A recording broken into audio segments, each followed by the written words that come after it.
Vous l'avez compris, si nous sommes ici au GITEX à Marrakech, c'est que ça bouge ici.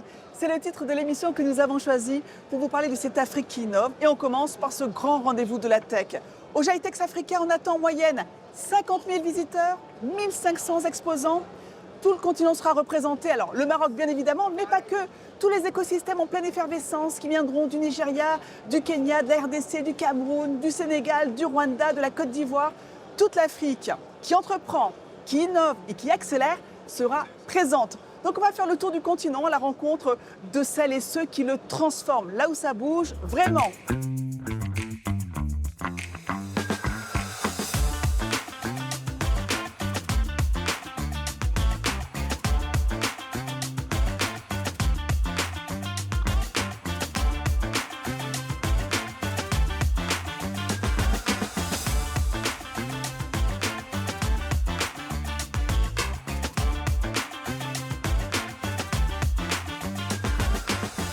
Et on se retrouve sur le stand de l'APB, un acteur incontournable ici, un acteur fédérateur du numérique qui accompagne des centaines d'entreprises dans la tech. C'est ici qu'on fait du networking. Alors justement, en parlant de networking, à mes côtés, une femme de poigne, une femme de conviction, une femme fière de ses origines africaines, Elisabeth Moreno. Bonjour Madame la Ministre.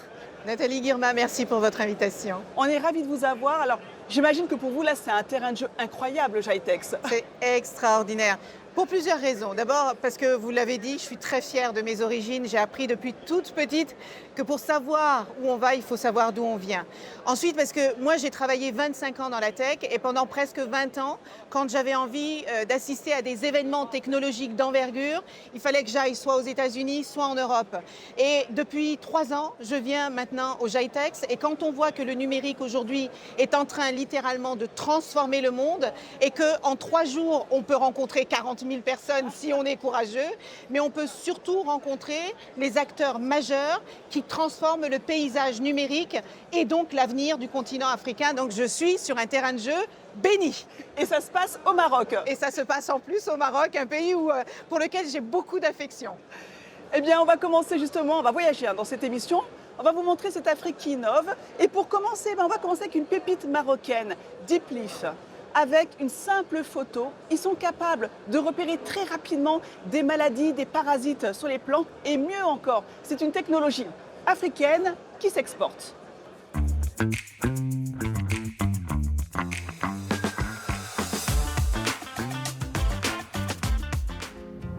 À 26 ans, El Mahdi Aboulmanadel est un consultant d'un genre un peu particulier. Lorsqu'il arrive sur une exploitation, sa première préoccupation, c'est de faire décoller son drone. Parce que la start-up qu'il a créée utilise des prises de vue aériennes interprétées par l'intelligence artificielle pour détecter et traiter les cultures affectées par des parasites. Pour cette vigne, la première récolte n'est prévue que dans 2 ans, mais l'agriculteur s'est rendu compte que plusieurs zones de culture étaient affectées. L'audit de Deep Leaf doit permettre d'identifier la cause de la maladie et de solutionner le problème. Très vite, l'application va révéler la présence d'un insecte nuisible, l'érinose de la vigne. C'est un parasite qui pourrait, à terme, compromettre toute la plantation. De retour au bureau, on procède à l'analyse des datas récoltées. L'atout de Deep Leaf, c'est qu'il effectue une analyse à 2 niveaux. Un niveau macro, via des données satellites, et un niveau micro, avec les photos prises par le drone. L'objectif de l'application, prévenir les maladies et trouver le traitement dédié pour guérir la vigne. Donc sur ces 2 parties, les localisations où on a détecté par satellite qu'il y a des problèmes, mais la satellite ne peut pas te donner une bonne résolution, c'est limité à 10 mètres.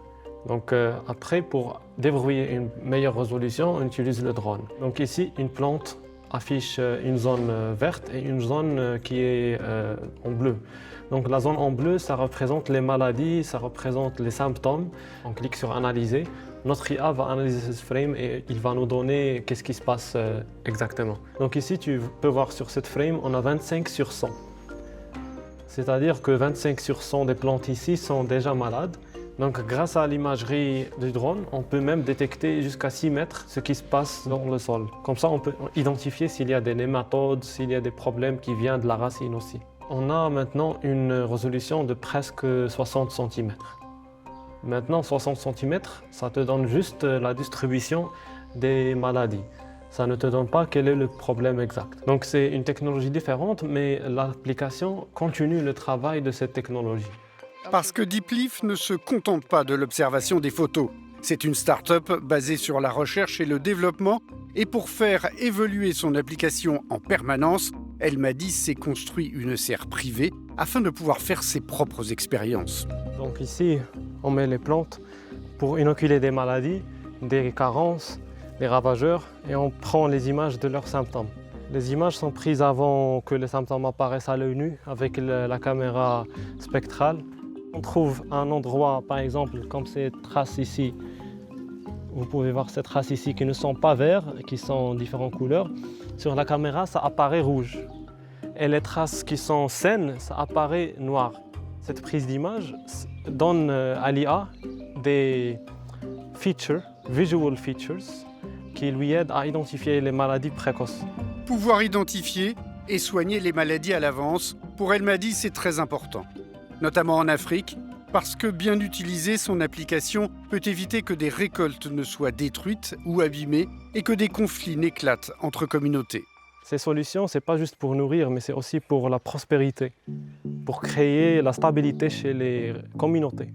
On évite beaucoup de problèmes, les tensions, les guerres. Et je pense que c'est à partir de la nutrition qu'on peut créer la paix au niveau mondial. En attendant, le savoir-faire de Deepleaf attire de nombreux partenaires internationaux. Elmadi a été approché par une société turque et pour le jeune entrepreneur, ce call est un gros enjeu commercial. L'aventure commence. Elmadi a déjà signé des contrats avec le Qatar qui souhaite développer sa technologie. Via l'imagerie. Et il collabore avec l'Italie. Après la Turquie, c'est une manière pour Deepleaf d'ouvrir la voie à l'exportation du savoir-faire africain.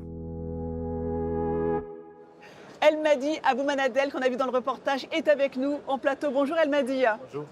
Alors, Madame la Ministre, une success story marocaine. Deepleaf, c'est déjà 5 millions d'utilisateurs dans le monde entier. Dans 13 pays.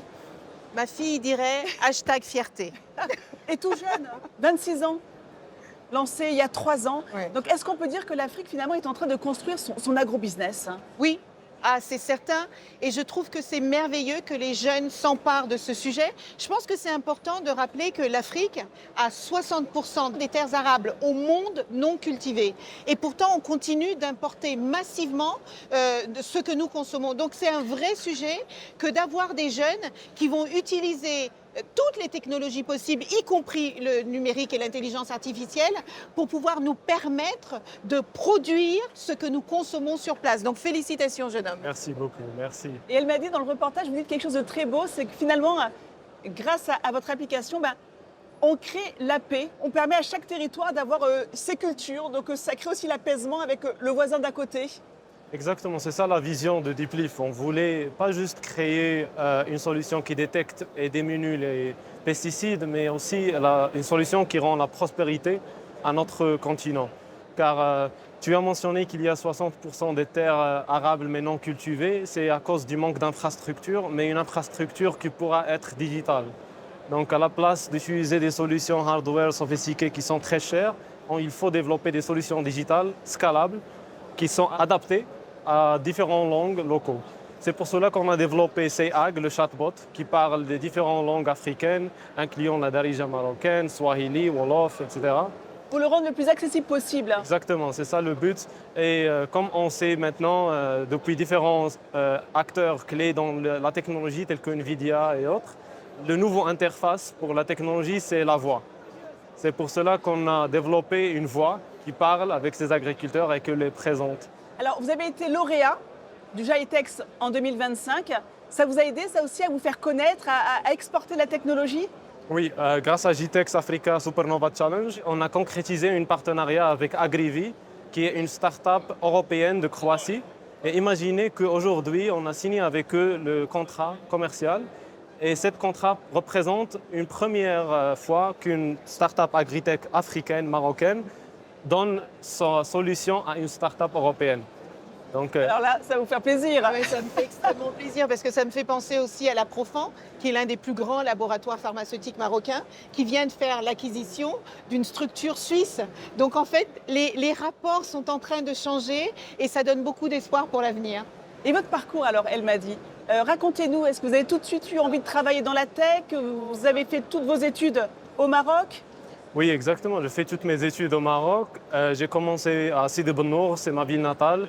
Et après, j'ai passé à Agadir pour la Polytechnique d'Agadir. Pourquoi j'ai choisi l'agriculture? C'est simplement car j'ai grandi auprès des agriculteurs. Mon père est un vétérinaire. Donc vous compreniez bien leurs problématiques Exactement. et les problèmes rencontrés sur le terrain.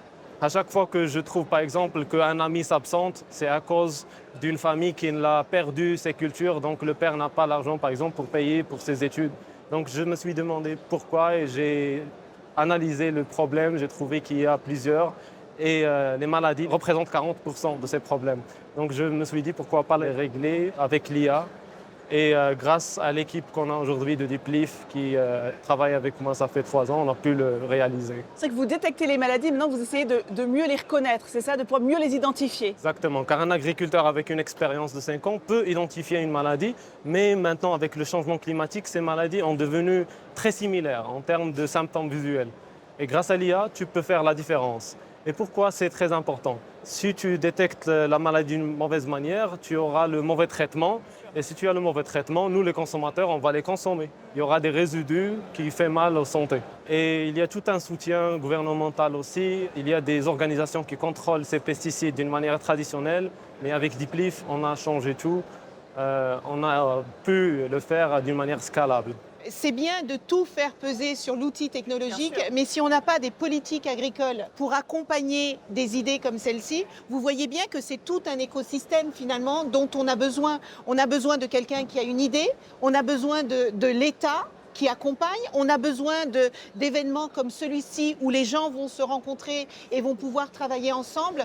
Donc il ne faut pas tout faire reposer non plus sur les outils technologiques. Pour que ça fonctionne, tout le monde doit mettre la main à la pâte. Bien sûr, l'approche de Diplif, c'est une approche multi-acteurs. On vend aux agriculteurs une solution qui sert à détecter, mais aussi aux vendeurs de traitements qui sert à savoir qu'est-ce qui se passe dans le marché. Merci beaucoup, elle m'a dit.